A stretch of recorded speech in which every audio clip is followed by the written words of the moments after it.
Hey everyone, we're reading Little Britches, Father and I Were Ranchers. We're on Chapter 7. I Become a Horseman. Father and Mother must have sat up and talked nearly all of that night. I woke just as the moon was slipping down behind the mountains, and there was still a light burning in the kitchen. Mother had brought some garden seed from New England and had bought more from Fort Logan. The next day, she let me stay home from school and help her plant peas and potatoes and carrots and beets. We dug trenches most of the forenoon. Then Mother sent me to shovel the horse manure from behind the barn onto the wagon, so Father could haul it out for us at noon when he came in from plowing. Mother had put manure in the bottom of the trenches and covered it over with an inch or two of dirt. Then she laid in the cut pieces of potato and hoed dirt over them. We were right in the middle of it when I looked up and saw half a dozen cowboys riding on the wagon road. I waved, and one of them turned his horse and came cantering across the prairie to where we were. I knew him as soon as he got near enough for me to see his face. He was the same cowboy who had given me the ride. He flipped out of the saddle while his horse was sliding to a stop and took his hat off to Mother with a sort of half bow. "I see you folks are getting dug in." He was scared the big wind might have blown you clean off the country. While he was talking to Mother, I was looking at his horse. It was a blue roan, the first one I had ever seen. "Yes, we're here to stay," Mother said. "My husband is going to build a storm cellar, so there won't be any danger of our being blown clean away." I wished Mother hadn't said clean away. It sounded the way she did when she didn't like somebody, and I wanted her to like my cowboy friend.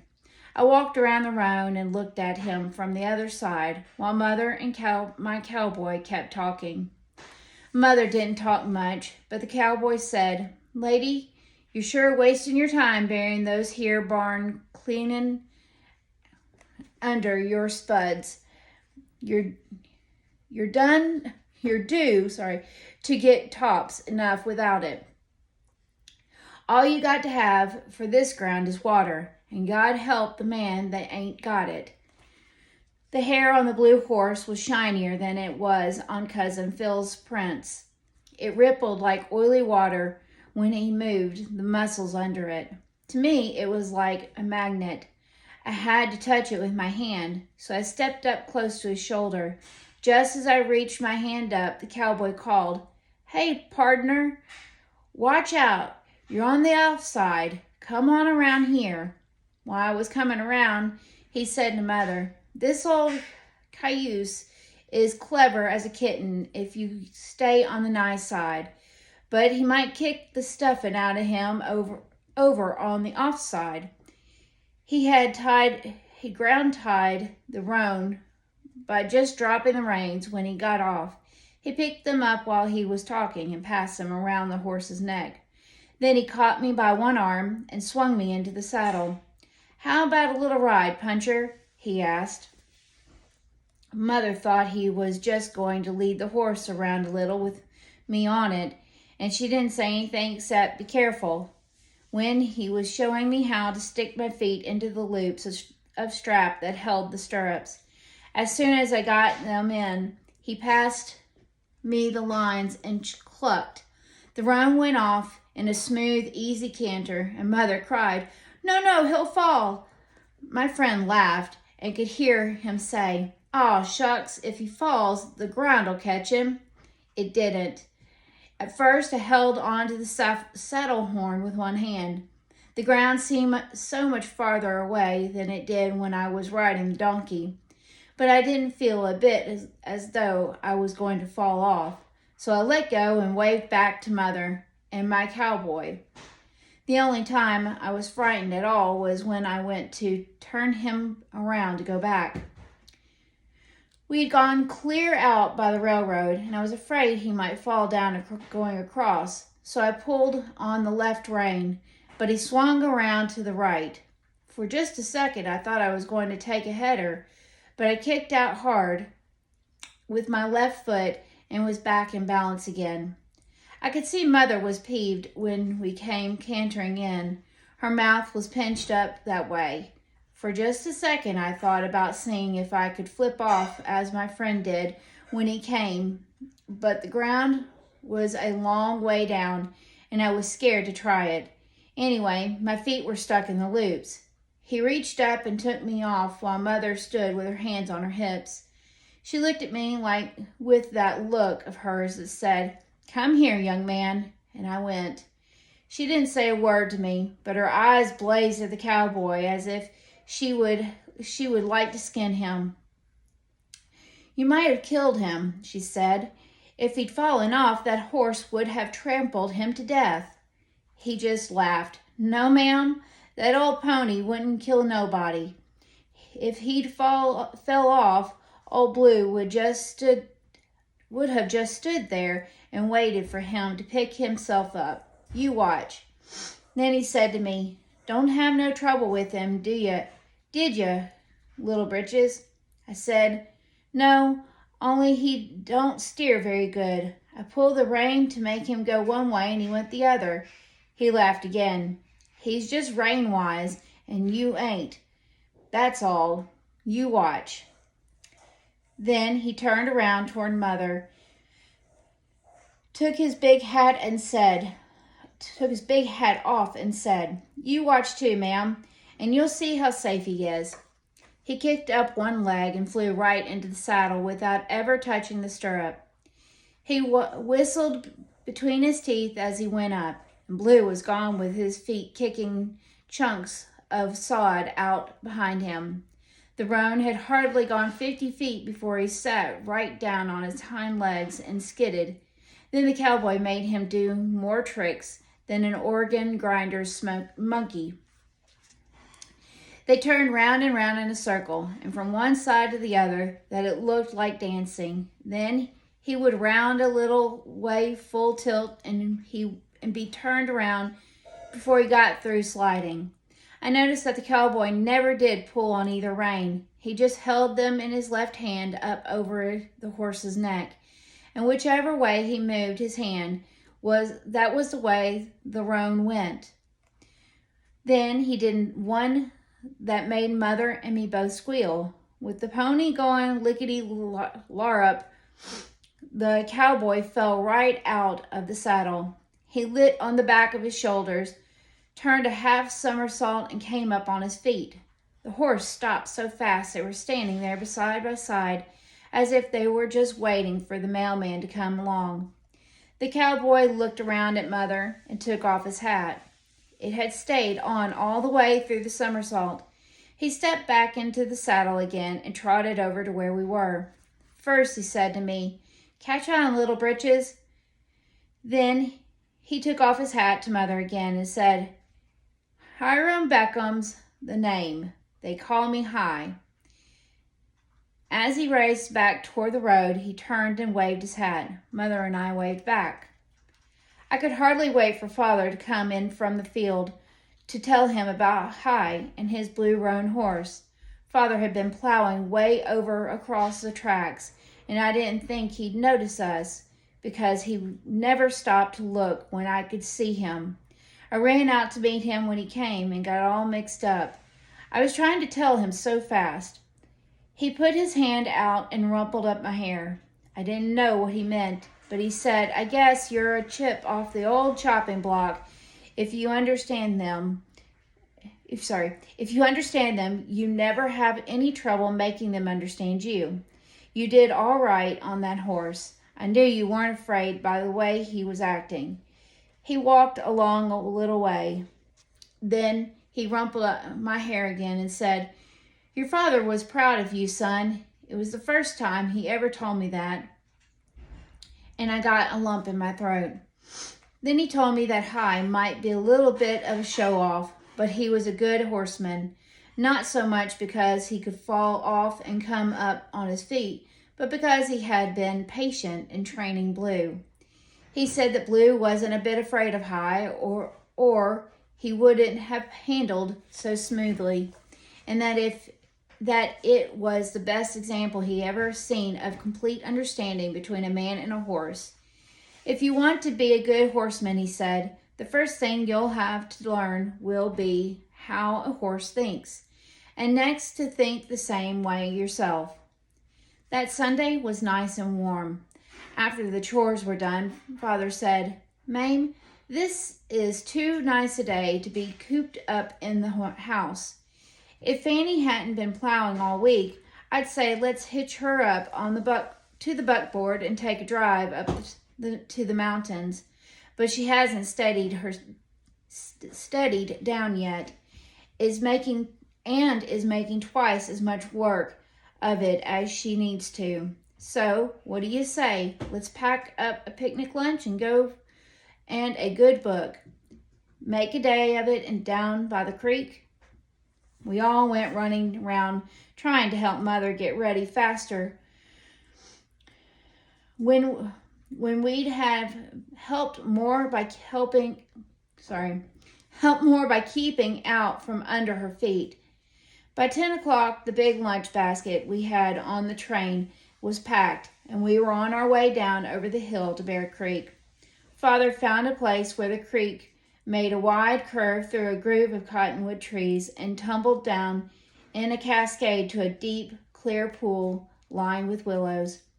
He showed us how to skip flat stones on the pool, and then we went wading in the creek, even Mother and Hal. Mother took a puckering string from her petticoat and a safety pins, so Philip could go fishing in the pool, while Father taught me how to whittle a willow stick into a whistle. Grace and Mariel went up the creek to pick up colored stones while Mother unpacked the lunch basket and boiled water to make tea for herself and Father. Pretty soon Grace came running back, calling for us all to come quick. She'd found a whole bushel of pure gold and had left Mariel to guard it till we got there. We all went running but Father. He tried to act as if he were hardly interested, but he did walk faster than usual. All the way, Grace kept babbling about how we were rich now and could get a cow and a pony to drive to school. When we got to where Mariel was, the sand near the shore was all covered with shiny yellow flakes. Father took some of it on his hand and looked at it carefully. Then he said, Girlie, I wish you were right, but I believe it's mica. I think they call it's fool's gold. I read about it once, but if I hadn't, I certainly would be fooled too. After we had our picnic, Mother read to us. She didn't read like other people. She talked a book. I mean, if you were where you could hear her but couldn't see her, you'd be sure she was telling the story from memory instead of reading. And another thing different about Mother's reading was that she didn't care if you watched the book over her shoulder. I used to watch her eyes by the hour as she read. They would swoop across the page like a barn swallow across a hayfield.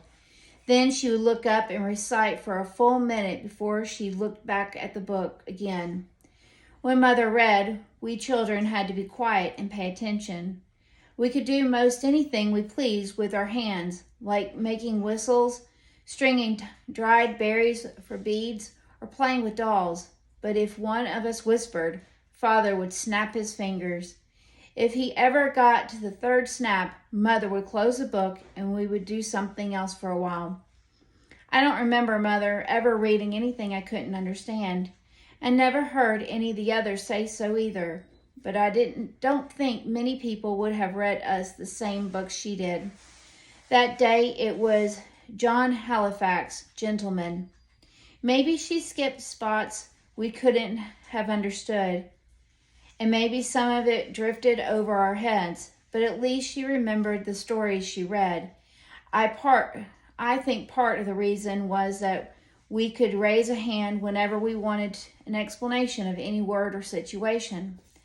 I liked John Halifax a lot, but as the afternoon passed, I found my mind wandering from the tyranny of the open range, where High might be punching cattle on his blue roan. The more I thought of High, the farther I felt John behind.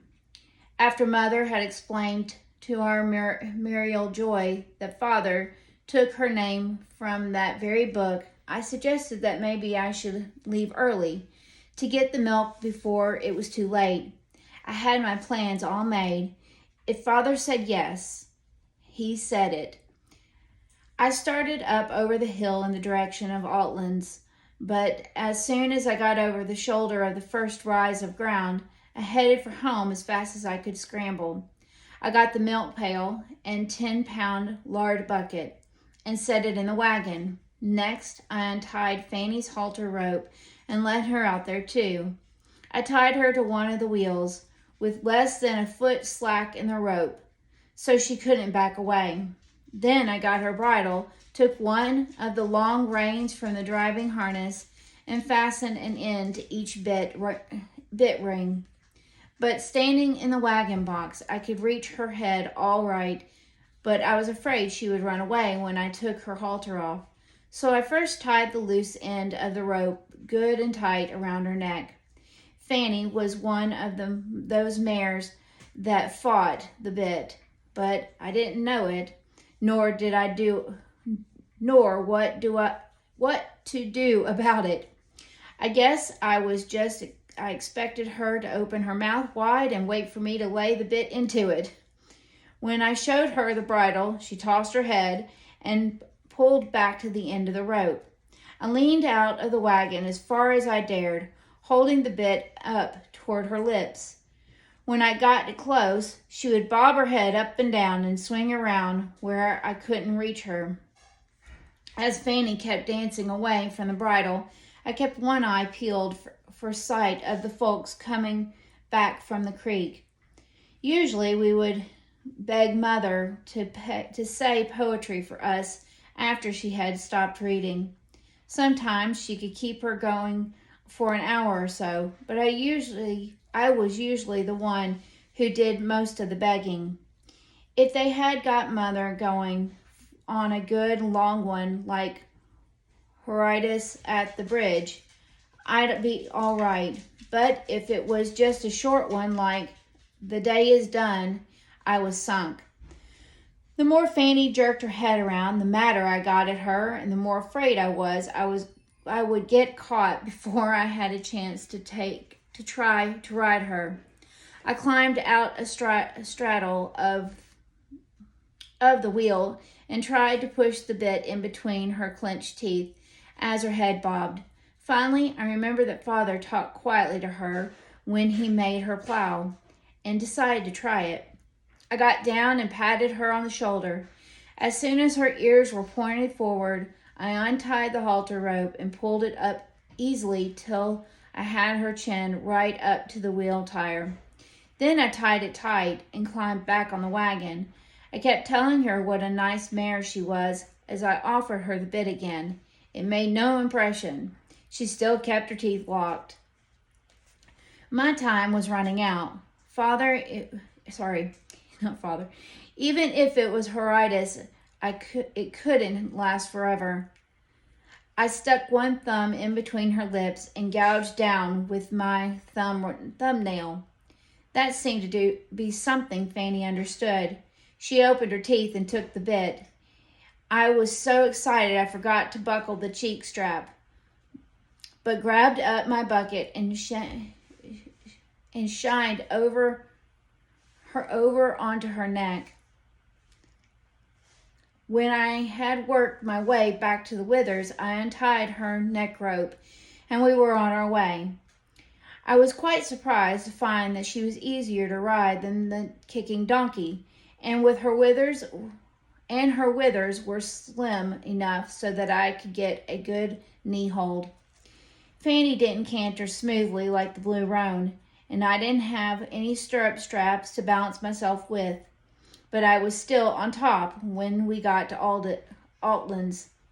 I tried her way over at the end of the pole corral, hoping no one would see I had ridden her, and so that I would have the poles to climb up onto when I was ready to get on again. I hadn't fooled anybody at Altlands. I guess they had seen me coming up the road. Fred said, "I knew your pa was proud about you riding High's pony, but I'd bet your ma wouldn't let you try Wright's mare bareback." I remember what he'd said before about betting his life I'd make a horseman, and I thought maybe if I acted like Mother already knew, they wouldn't bring the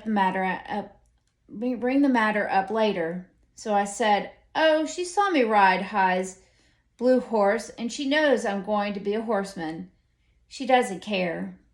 Bessie made me take the milk in their can instead of in our lard bucket, and I was lucky she did. I tried to hold the can still on my way home, but Fanny seemed to be in a hurry to get there and ran like all get out. The can was bouncing up and down, and I was busy holding on with my knees that I just had to let it bounce. The cover popped off and milk went everywhere. As we came out of the last gulch, there was the whole family coming up over the hill from the creek.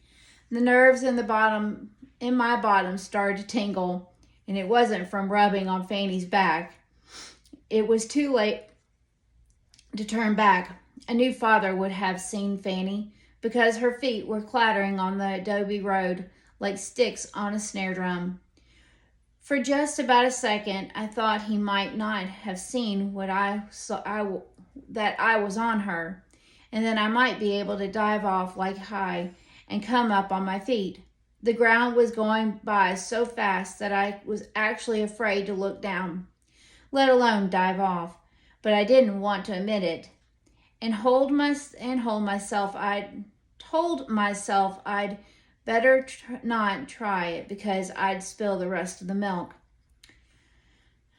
I had planned to ride Fanny up to the wagon so I could get off without dropping the milk can, but she had her own ideas about where she was headed for and shot right into the barn. I could see I was going to be raked off if I didn't do something about it, and do it in a hurry. I dived head first at the manure pile, milk can and all. That's where Father found me when he came running around the corner of the barn a minute later. I wasn't hurt a bit, and I still had the empty milk can, but my best Buster Brown was kind of messed up. Mother and the rest of the youngsters were only seconds behind Father. Mother was furious after she got over being scared and demanded that Father give me a good hard spanking. She said he could talk to me till he was black in the face, and it wouldn't do a bit of good, because my wickedness was so great that it had killed my conscience. Nothing but fear of bodily pain would save me from a life of crime. Father didn't say a word, but just turned me over his knee while I was trying to tell him that I hadn't lied to be able to do what I wanted to do, so hadn't injured my character anymore. Father had a trick I never knew about before. He must have cupped his hand up some way, because every whack sounded like it was killing me, but they hardly stung at all. I howled loud enough to make up the difference.